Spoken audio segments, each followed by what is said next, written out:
미국 샬럿에 가면 빌리 그레함 기념 도서관이 있습니다. 그곳에 빌리 그레함 목사님의 아내분 되시는 루스 그레함의 무덤이 있어요. 그 무덤의 묘비명은 다음처럼 쓰여져 있습니다. 이제 공사는 끝났습니다. 인내해 주어 고맙습니다. 이제 공사는 끝났습니다. 인내해 주어 고맙습니다. 루스 그레함은 삶은 하나의 건축 과정으로 보았습니다. 인생을 정말 잘 묘사한 부분이라고 생각이 들어집니다. 우리 역시 공사 중에 있습니다. 그 공사는 천국에 입성할 때까지 지속이 될 것입니다. 반면 김형석 교수님은 인생에 대해서 의미 있는 말씀을 하셨어요. 1920년생이신 김형석 교수님은 현재 나이로 105세이십니다. 저희 교회도 오셔서 강의를 해주셨는데 교수님께서 이런 말씀을 하셨어요. 나에게 신앙생활은 바다를 건널 때 갖고 있는 밧줄과도 같습니다. 내게 신앙은 14살에 출발해서 지금 99세까지 오는 동안에 세상의 바다를 헤엄쳐 나갈 때 붙들고 있는 밧줄입니다. 김영석 교수님은 인생을 항해도 아니고 헤엄치는 것에 비유하셨어요.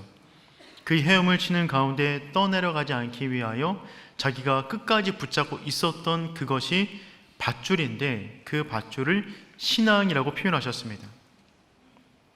이 표현 역시 인생을 잘 표현한 문장이라고 생각이 들어집니다. 여러분, 그렇습니다. 우리의 인생은 공사 중이고 우리의 인생은 망망대해를 헤엄치는 것과 같습니다. 공사를 위해서라면 끊임없이 땀을 흘려야 되는 것이고요. 그 물살 가운데 떠밀려가지 않기 위하여 우리는 온 힘을 다하여 밧줄을 붙잡고 있어야 되는 것이죠. 그렇습니다. 이 땅에 우리의 삶은 완성된 인생이 아닙니다. 죽는 그 순간까지 믿음으로 살기 위하여 분투하는 인생을 살아갈 뿐입니다. 이 부분에 있어서 믿음의 조상이 되는 아브라함은 우리에게 좋은 모델이 되어집니다. 아브라함은 그의 나이 99세에 13년간의 침묵을 깨고 하나님이 찾아오셨어요. 99라는 숫자는 상징적 의미가 있는 숫자입니다. 인간 편에서 할 수 있는 모든 것을 다한 나이가 99세가 되는 것입니다. 인간이 도달할 수 있는 한계치가 되는 것이죠. 그래서 인간이 어떤 경지에 이르렀을 때 그 최고의 경지에 있는 사람을 표현할 때는 구단이라는 표현을 씁니다.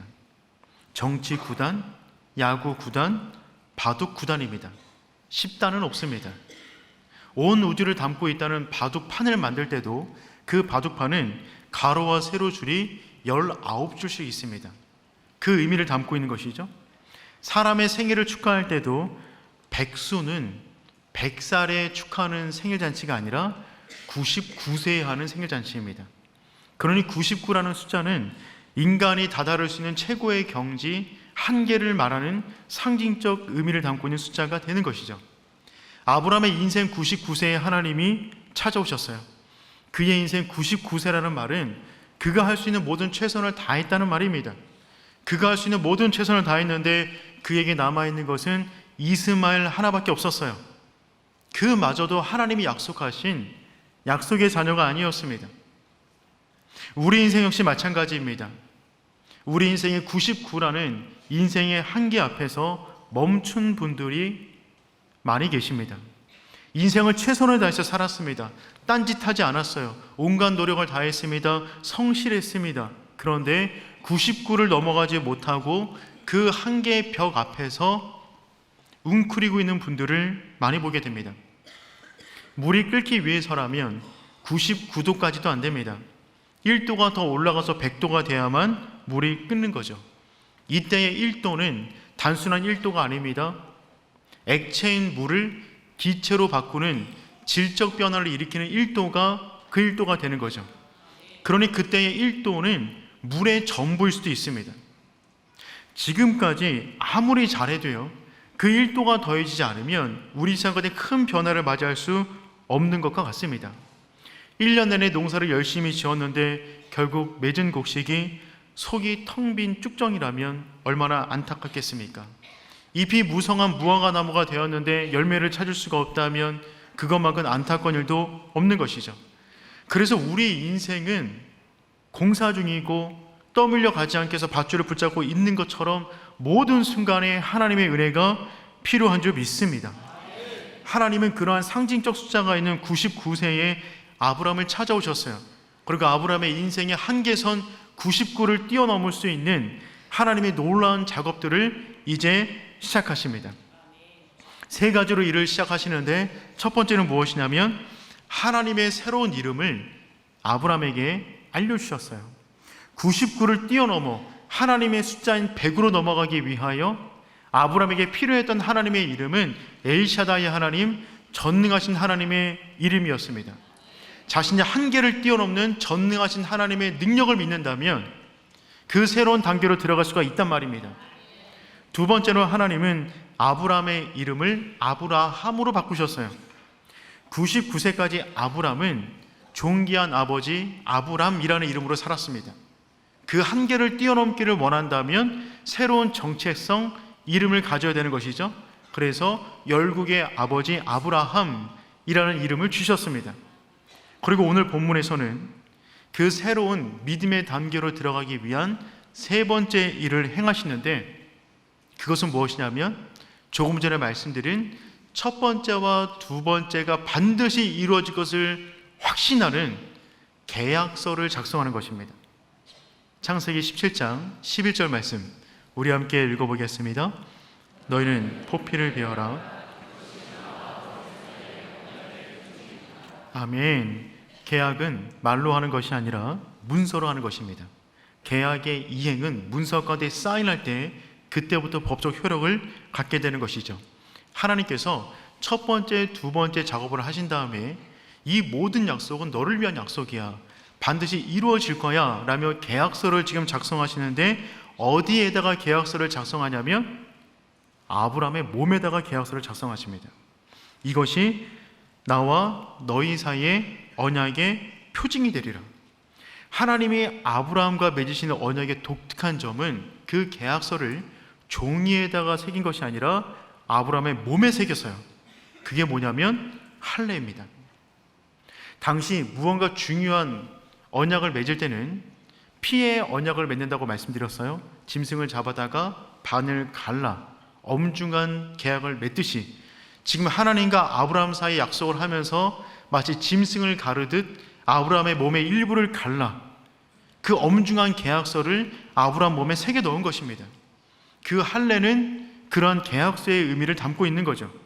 그러니 할례는 어떤 의미가 있는 것이냐면 내가 너에게 준 모든 약속은 반드시 이루어질 것이다. 그것이 계약서이다. 그것을 볼 때마다 그 계약을 떠올리라는 것입니다. 우리 13절 하반절 말씀 함께 읽어보겠습니다.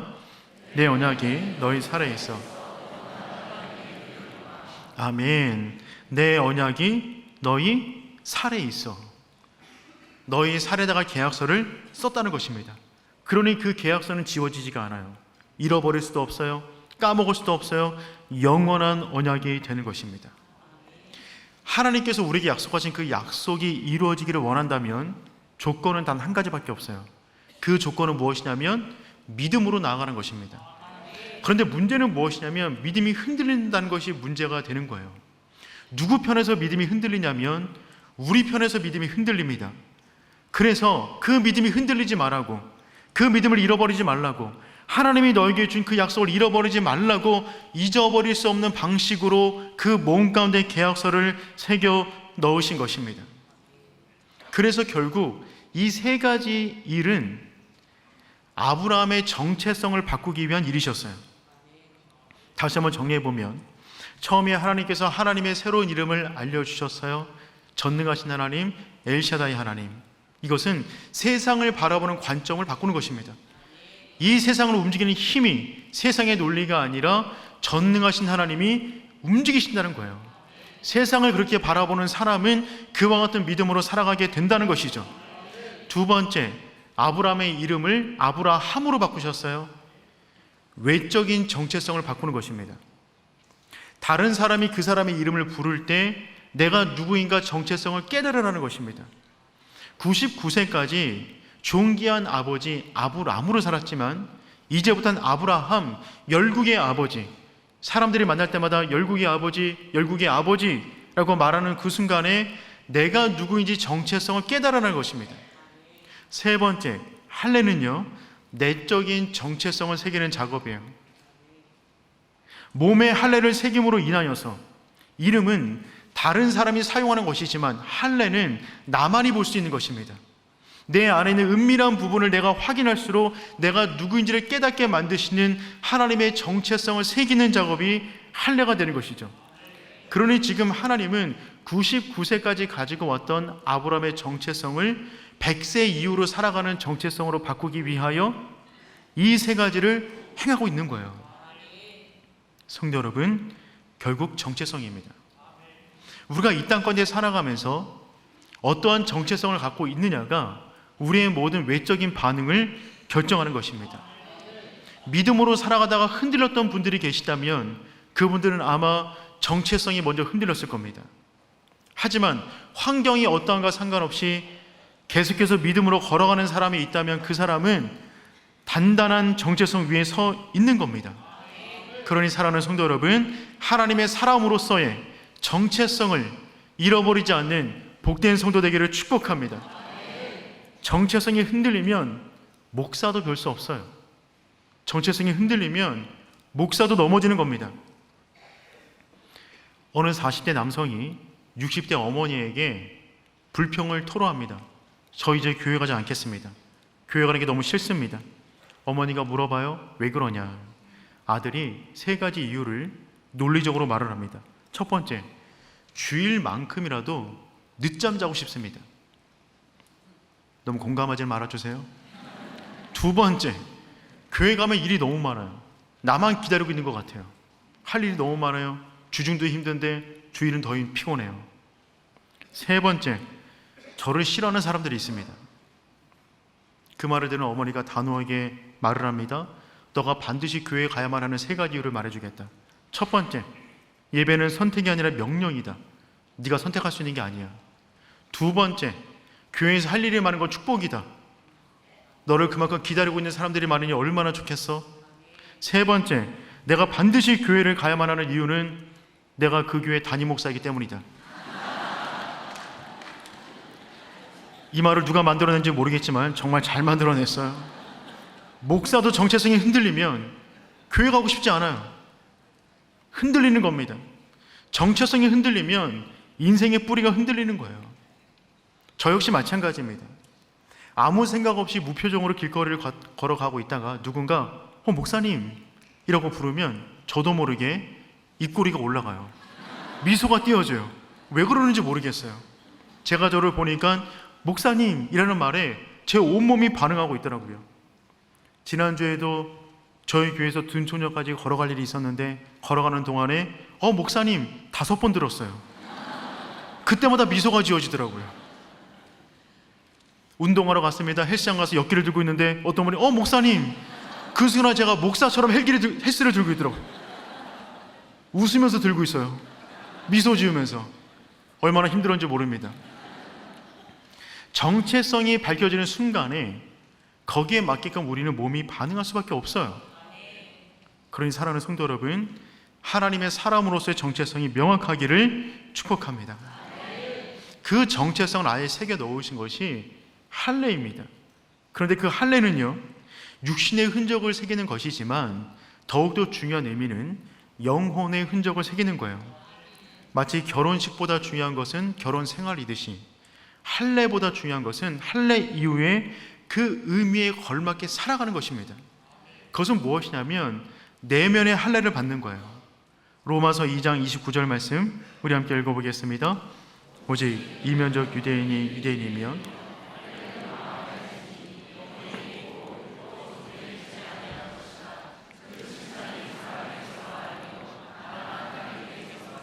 아멘. 신약시대를 살아가는 우리는 더 이상 유대인처럼 할례를 행하지 않습니다. 하지만 육신의 할례를 행하진 않지만 더 중요한 할례를 행하는 것입니다. 그것은 어떤 할례이냐면 영혼의 할례가 되는 거예요. 할례는 마음의 할지니. 원래 할례는 육체의 흔적을 남기는 거지만 보다 중요한 것은 영혼을 잘라내는 것입니다. 우리 영혼 가운데 쌓여 있는 포피를 잘라내므로 우리 안에 있는 세상을 향한 정욕과 탐심과 쾌락과 그 욕심들을 잘라내는 거예요. 마치 짐승을 죽이듯 내 신체 일부를 잘라내어 나는 죽고 이제 예수로 다시 살아갑니다 라고 하는 삶의 고백이 할례가 되는 것이죠. 내 인생 조금 수정해서 살겠습니다 이런 의미가 아니라 완전히 죽여 옛사람은 죽고 새 사람으로 살아갑니다 라고 하는 그 표현이 할례가 되는 것입니다. 그리고 신약시대에 넘어와 그 할례는 세례로 대체되었어요. 골로새서 2장 11절 12절 말씀 우리 함께 읽어보겠습니다. 또 그 안에서 너희가 손으로 하지 아니한 할례를 받았으니 곧 육의 몸을 벗는 것이요 그리스도의 할례니라. 너희가 세례로 그리스도와 함께 장사되고 또 죽은 자들 가운데서 그를 일으키신 하나님의 역사를 믿음으로 말미암아 그 안에서 함께 일으키심을 받았느니라. 아멘. 손으로 하지 아니한 할례를 받았으니, 즉 유대인처럼 육신의 할례를 받지 않았다는 말이죠. 우리는 그리스도의 할례를 받았습니다. 그리스도의 할례는 뭘 말하는 것이냐면 예수 그리스도의 십자가가 나의 사건입니다라고 고백하는 것이 그리스도의 할례를 받는 거예요. 그래서 십자가에서 나는 죽고 다시 살아났습니다라는 표현을 하고 있는 것이죠. 그리고 그 믿음의 표현을 믿음의 공동체 앞에서 드러내어 증명하는 것이 세례식이 됩니다. 즉 구약시대의 할례의 의미가 신약시대의 세례로 바뀌어진 거예요. 그러므로 세례는 어떤 의미가 있는 것이냐면 나는 물에 의하여 죽고 다시금 예수로 인하여 살아났습니다 라고 하는 믿음의 표현이 되는 것이죠. 사랑하는 성도 여러분, 할례를 행할 때 의식이 중요한 것이 아니라 그 내면적 의미가 중요하듯이 세례를 행할 때 역시 우리에게 중요한 것은 세례식이 아니라 그 언약에 걸맞는 인생을 살아가는 것이 더욱더 중요합니다. 나는 죽고 예수로 살아갑니다. 그래서 세례받는 일은 아브라함이 99세에 하나님을 만났던 그 세 가지 작업을 세례받는 현장까지 우리가 경험하는 거예요. 첫 번째, 전능하신 하나님 엘샤다이 하나님을 나의 주로 모시는 것입니다. 두 번째, 나의 새로운 이름 그리스도인, 그 이름에 걸맞는 인생을 살아가겠습니다. 그 다짐이 세례식이 되는 것이죠. 세 번째, 이 모든 것에 대한 약속이 확실함을, 계약을 맺는데 내 몸에 새기겠습니다 라는 의미로 세례식을 거행하는 것입니다. 그러니 세례를 받는 그 순간에 우리 몸은 계약서 자체가 되는 거예요. 그러니 사랑하는 성도 여러분, 저는 소망하기를 이곳에 예배하는 모든 분들이 세례받기를 축복합니다. 또한 이미 세례를 받은 분이 계시다면 단순히 명목상 세례 교인으로 살아가는 것이 아니라 진정한 그 의미가 담고 있는 우리들의 모든 인생을 주님께 내어 맡기는 그와 같은 하나님의 사람 되기를 축복합니다. 중요한 것은 성령 세례를 받는 거예요. 내면이 바뀌는 겁니다. 아니, 아예 죽었다가 살아나는 거예요. 이렇게 엄중하고 중요한 계약서를 몸에 새기는 그 순간에 아브라함은 어떻게 반응했을까요? 우리처럼 아멘 이러지 않았어요. 그는 웃어버립니다. 17절 말씀 읽어보겠습니다. 아브라함이 엎드려 웃으며 사라는 90세니 어찌 출산하리요? 하고, 이 엄중한 시간에 아브라함은 뭐하고 있냐면 웃고 있어요. 웃음에는 여러 가지 의미가 있습니다. 사람은 다양한 의미에서 웃고 있습니다. 첫 번째, 마음이 너무 즐거우면 유쾌하게 웃는 거예요. 우리가 보통 웃는 웃음이 되겠죠? 두 번째로, 긴장을 해소하기 위한 웃음이 있어요. 프로이트는 이 웃음을 억압된 감정의 해소라고 말을 했습니다. 무언가 실수를 하고 멋쩍은 상황에서 도리어 웃어버리는 경우가 있잖아요. 내 안에는 긴장을 해소하는 일종의 방어 기제가 되는 것입니다. 세 번째, 사회적 소통과 친밀감 형성을 위한 웃음이 있어요. 하나도 웃기지 않은데 그 사람과 관계상 웃어주는 것입니다. 회사 갔는데 직장 상사의 어이없는 아재 개그에 박장대소하는 우리의 모습 있잖아요. 그게 바로 이와 같은 웃음이에요. 네 번째 웃음은요, 인지적 불일치에서 오는 웃음이 있어요. 내가 알고 있는 내용과 뭔가 다른 내용이 들어왔을 때 그냥 실소해 버리는 겁니다. 실소. 이런 거죠. 아몬드가 죽었을 때 뭐라고 말할까요? 다이아몬드. 다이아몬드. 왕이 공을 던져요. 왕이 공을 던질 때 뭐라고 말할까요? 송구하옵니다. 웃지 못하시는 분들은 아마 집에 갈 쯤 되면 웃게 될 겁니다. 이런 게 이제 실소가 되는 거죠. 그렇다면 아브라함은 지금 이 순간에 왜 웃고 있는 거죠? 아브라함이 한 말에서 우리는 그 근거를 찾아볼 수가 있어요. 17절 말씀 읽어보겠습니다. 아브라함이 엎드려 웃으며 마음속으로 이르되 100세 된 사람이 어찌 자식을 낳을까? 사라는 90세니 어찌 출산하리요? 하고. 아브라함의 웃음은 어떤 웃음이었냐면 하나님의 큰 약속 앞에 내 인생의 벽을 만난 거예요. 하나님의 엄청난 말씀을 들었는데 내 처지를 보니까 도저히 그것을 이룰 수 없을 것 같은 자신의 한계를 본 겁니다. 거기서 나오는 쓴 웃음이었어요. 비웃는 게 아니에요. 비웃음은 말한 대상을 조롱하는 웃음입니다. 예를 들어서 롯이 사위들에게 소돔 땅이 멸망한다고 말했어요. 그때 사위들은 농담으로 여겼습니다. 그 단어가 비웃는 단어예요. 즉 말한 대상을 조롱하는 것이죠. 근데 아브라함은 하나님을 조롱할 마음이 없어요. 하나님을 믿어요. 여기까지 왔어요. 그런데 하나님의 그 엄청난 말씀을 듣는 그 순간에 자신의 현실의 벽을 맞이하게 된 것이죠. 내가 99세인데 어떻게 자식을 낳겠습니까? 내 아내도 그러한데 어떻게 자식을 낳을 수 있겠어요? 하나님의 약속은 너무 감사하지만 자신의 현실의 벽 앞에 그 하나님의 말씀이 나의 약속으로 다가오지 않는 것입니다. 여러분, 지금 아브라함은 어떤 자세로 웃고 있나요? 말씀을 보니까 엎드려 웃었어요. 엎드린다는 말은 무슨 말입니까? 경배한다는 말이에요. 예배한다는 말이에요. 존중한다는 말이에요. 하나님 말씀하시자 그 믿음을 가지고 그 앞에 경배하고 있어요. 근데 경배하는 그 순간에 하나님께서 그 인생을 향한 엄청난 약속을 말씀하셨는데 그 말씀보다 현실의 벽이 더 높으니까 그 말씀에 자신의 처지를 보며 쓴 웃음이 나온 거예요. 여러분, 이와 같은 쓴 웃음 우리 역시 어디선가 많이 들어봤잖아요. 낯설지가 않아요. 어디서 들었습니까? 나에게서 들었어요. 우리 역시 지금 하나님을 경배하는 자리에 나왔습니다. 예배하는 자리에 나왔어요. 우리 지금 엎드려 있는 거예요. 이 순간에 하나님께서 우리 인생을 향한 다른 사람의 말씀이 아니라 여러분 인생을 향한 말씀을 전해주고 계십니다.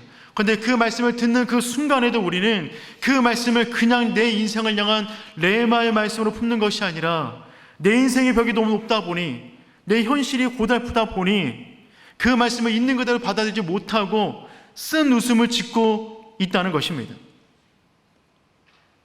그 순간에 아브라함은 자신의 속마음을 이렇게 말을 합니다. 18절 말씀 우리 함께 읽어보겠습니다. 아브라함이 이에 하나님께 아뢰되 이스마엘이나 하나님 앞에 살기를 원하나이다.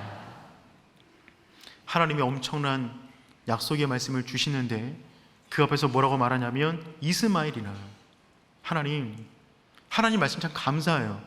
저도 참 그렇게 됐으면 좋겠네요. 근데 그건 잘 모르겠고요. 제 인생이 지금 벌어진 문제들이 있습니다. 저 이스마엘이나 내 인생 가운데 널브러져 많은 삶의 아픔과 문제들이 있는데 이것만이라도 좀 제발 어떻게 안 될까요? 지금 이 고백을 하고 있는 것입니다. 아브라함이 하나님을 믿지 않는 게 아니에요. 믿어요. 엎드리고 있어요. 예배하고 있어요. 근데 그 말씀을 내 인생에 비춰보니 안 될 것 같으니 그 말씀에 쓴웃음을 짓고 현실의 문제만 그냥 주목하고 있는 것입니다. 사랑하는 성도 여러분, 우리의 인생은 아브라함과 비슷해요. 별반 다르지 않아요. 아브라함의 인생은 지금도 공사 중에 있어요. 그는 거대한 바다 위에 떠있는 하나의 돛담배에 불과합니다. 그의 인생을 끌어줄 동아줄이 필요해요.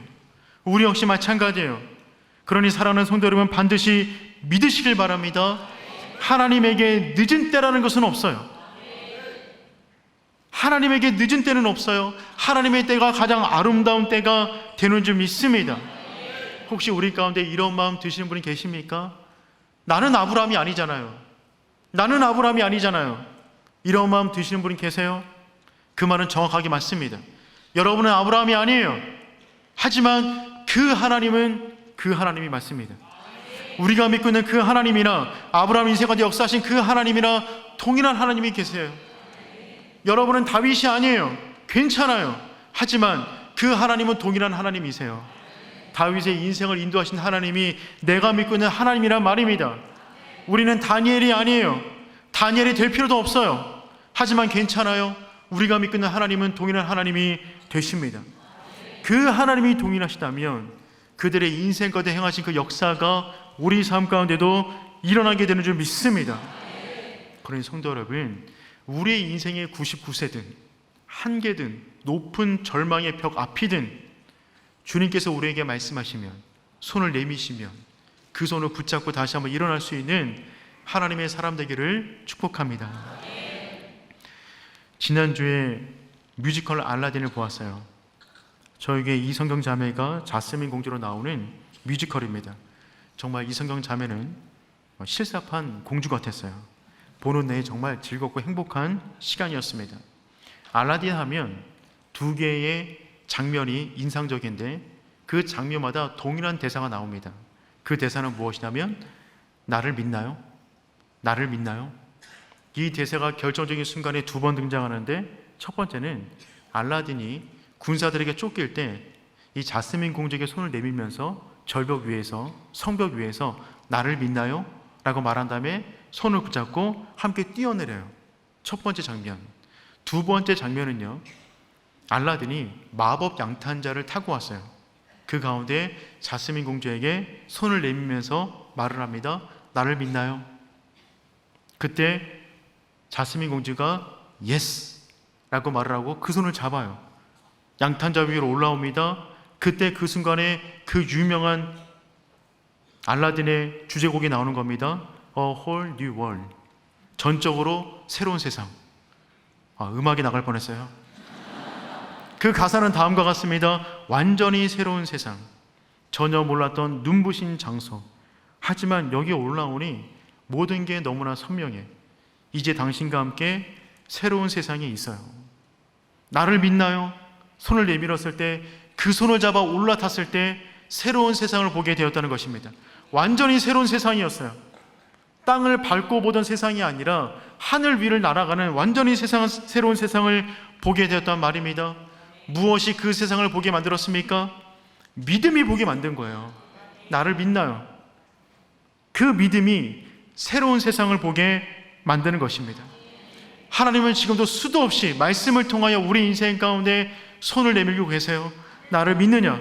나를 믿느냐? 나를 믿느냐? 그 손을 믿음으로 붙잡을 수 있는 모든 성도 되기를 축복합니다. 성경을 보십시오. 주님이 내민 그 손을 붙잡을 때마다 놀라운 역사가 벌어졌어요.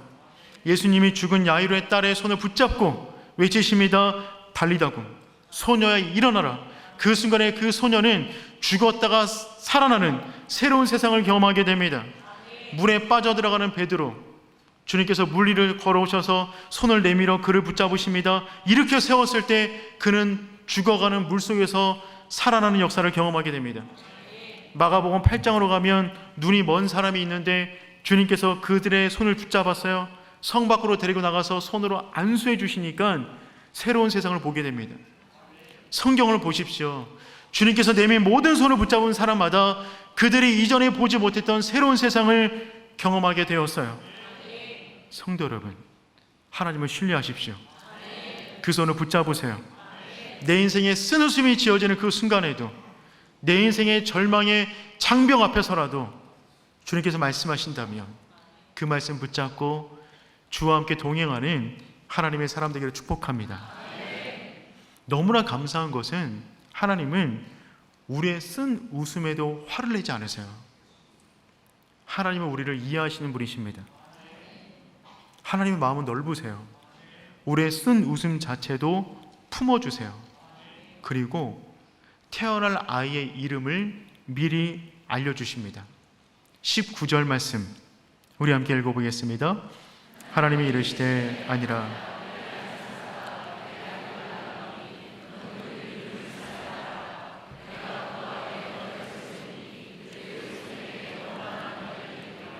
아멘. 하나님께서 말씀하십니다. 아니라. 화를 내는 거 아니에요. 그게 아니야. 인자하게 말씀하십니다. 내 아내 사레가 내게 아들을 낳을 거야. 그리고 이름까지 알려주세요. 이삭이다. 이삭이라는 이름은 이츠하크라는 단어인데 이 단어는 그가 웃다 라고는 의미가 있어요. 그가 웃다. 하나님이 엄청난 약속의 말씀에 쓴 웃음을 지었지만 주님께서는 아브라함의 그 쓴 웃음마저 받아주시고 유머스럽게 넘어가 주세요. 그리고 그 이름 그대로 이름을 지어주십니다. 그가 웃다. 우리의 불완전한 믿음을 주 앞에 나와 표현했을 때 주님은 우리를 품어주세요. 그러니 성도 여러분, 주님께 우리의 모든 인생을 내어맡기길 축복합니다. 주님은 우리를 이해하세요. 본문 말씀 가운데 이삭이라는 뜻이 그가 웃다 라는 뜻이라고 말씀드렸는데, 그렇다면 누가 웃었다는 겁니까? 그가 웃다. 누가 웃었다는 것이죠? 아브라함이 웃었나요? 사라가 웃었나요? 이삭이 웃었나요? 그 집 사람들이 웃었나요? 하나님이 웃었나요? 그가 웃다. 누가 웃었다는 말입니까? 그 모든 사람을 말하는 것입니다. 이삭의 존재를 보는 모든 사람들마다 웃을 수밖에 없어요. 정말 태어났구나. 놀랍다. 어떻게 이럴 수가 있는 거야. 하나님마저 웃고 계세요. 아마 가장 크게 웃은 사람이 사라인 것만 같습니다. 창세기 21장 6절 말씀 우리 함께 읽어보겠습니다. 사라가 이르되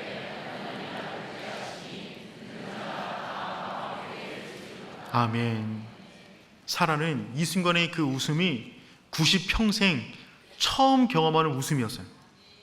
그 전에 웃었던 웃음하고 완전히 질적으로 다른 그녀의 영혼이 완전히 뻥 뚫리는 유쾌, 상쾌, 통쾌한 웃음이 이 순간에 나가는 것입니다. 하나님의 말씀 앞에 쓴 웃음을 지었지만 하나님은 그 쓴 웃음을 받으사 진정한 웃음을 아브라함 가정 가운데 주신 겁니다. 하나님을 믿지만 때로는 인생의 절벽 앞에서 쓴 웃음을 짓고 있는 성도 여러분, 하나님이 그 마음 이해하세요. 그러니 쓴 웃음을 짓더라도 하나님 앞에서 지으십시오. 그리고 하나님께서 말씀하시면 그 손 붙잡으세요. 그때 하나님은 우리 인생의 99를 넘어 새로운 영역인 100 이후의 인생을 책임지시는 줄 믿습니다. 우리 그런 마음 가지고 주가 일하시되 함께 찬양하겠습니다. 날이 저물어 갈 때 빈들에서 걸을 때 그때가 하나님의 때 내 힘으로 안 될 때 빈손으로 걸을 때 내가 고백해 여호와 이래 주가 일하십니다. 주가 일하시네 주가 일하시네 주께 아끼지 않는 자에게 주가 일하시네 주가 일하시네 신뢰하며 걷는 자에게 우리 모인 이곳에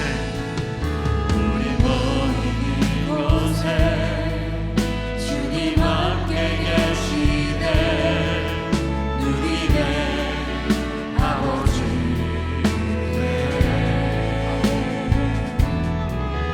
적은 떡과 물고기 내 모든 걸 드릴 때 모두 고백해 여호와 이래 아멘. 주가 일하시네 주가 일하시네 주께 아끼지 않는 자에게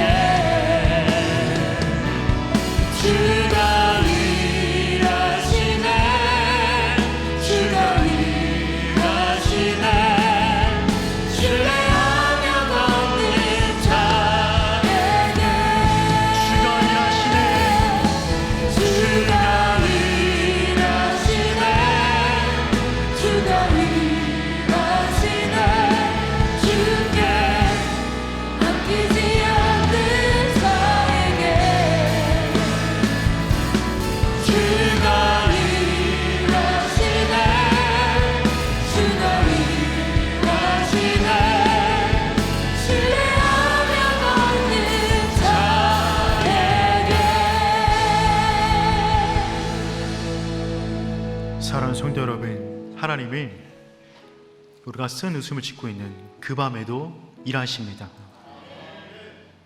인생의 높은 절벽 앞에서 쓴 웃음을 지으며 이스마일이나 그 한탄을 내는 그 순간에도 하나님은 일하세요. 그러니 성도 여러분, 그 하나님을 믿으시길 축복합니다. 하나님은 우리 인생 가운데 놀라운 일을 행하시길 원하세요. 나를 믿느냐? 나를 믿느냐? 그 손을 온전히 붙잡을 수 있는 우리가 되기를 소망합니다. 우리 함께 기도하며 나가도록 하겠습니다. 하나님, 나의 정체성이 명확하게 하여 주시옵소서. 성령 세례 경험하길 원합니다. 내 인생의 99를 뛰어넘어 100으로 들어가는 은혜를 경험하게 하여 주시옵소서. 주님이라 한번 부르고 기도하겠습니다. 주여.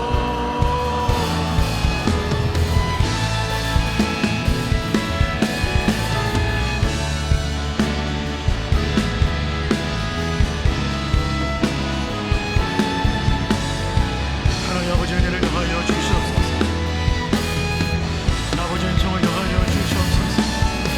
하나님 우리가 주님을 사모하며 주님을 인도하여 주옵소서.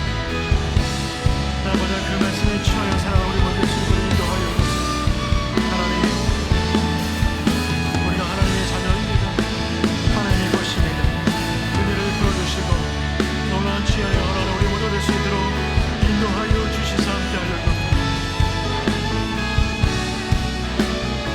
오직 감사합니다. 하나님 온전히 인도하여 주시사 우리의 온 삶을 동안 아버지 역사를 경험할 수 있도록 인도하여 주시옵소서.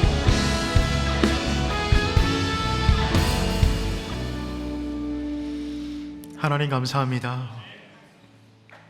하나님, 우리가 믿음이 있지만 때로는 하나님께서 우리를 향한 말씀을 주셔도 그 인생의 큰 벽 앞에서 쓴 웃음을 지을 때가 많이 있습니다.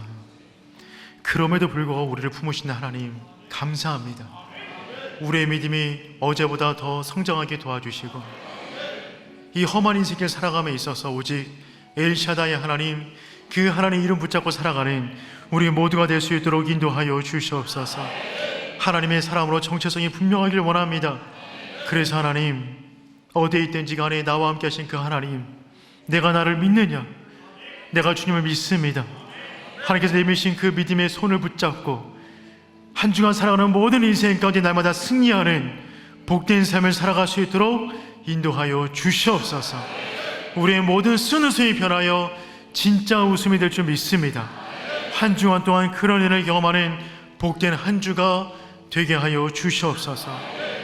이제는 우리 주 예수 그리스도의 은혜와 하나님 아버지의 다함이 없는 사랑하심과 성령님의 인도하심의 은혜가 우리의 인생의 쓴 웃음 앞에서 믿음으로 반응하여 하나님이 주시는 진짜 큰 기쁨, 그 웃음을 경험하길 원하는 주의 백성 머리 위에 이제로부터 영원까지 항상 함께 하시길 축원하옵나이다.